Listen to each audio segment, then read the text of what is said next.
Hi students, I am happy to come back and explain the Newton's second law of motion. Already we know that what is the Newton's second law? F equals to m into a. That means force is proportional to mass, force is proportional to acceleration. Now what is the meaning of this? If we consider small mass to move with some velocity or some acceleration, we need to apply small force.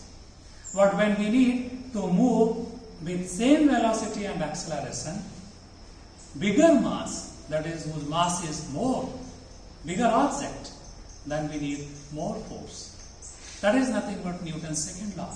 That means to move the small object of a small mass with some acceleration, you need more force for bigger object whose mass is more than the first object with same acceleration.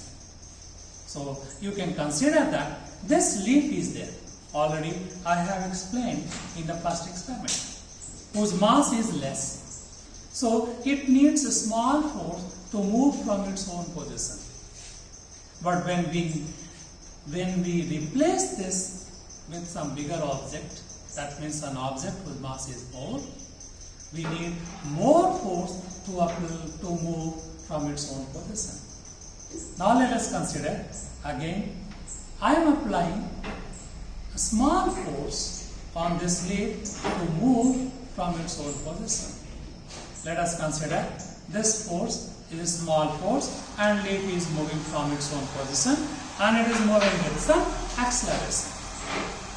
But when we replace the object, now this object is guava, but sorry, it is not to eat, it is to explain the concept of second law. If I am keeping this guava here and applying the same force, it is not moving. It cannot move. Why? Because the mass of guava is more than the mass of leaf. But now, if I am applying more force, then you can see that this. Now, see, this object is guava, whose mass is more than the mass of leaf, and this guava is not moving by applying the same force which I have applied on the leaf. But when I am increasing the force, you can see that guava is started moving and it moves with some velocity.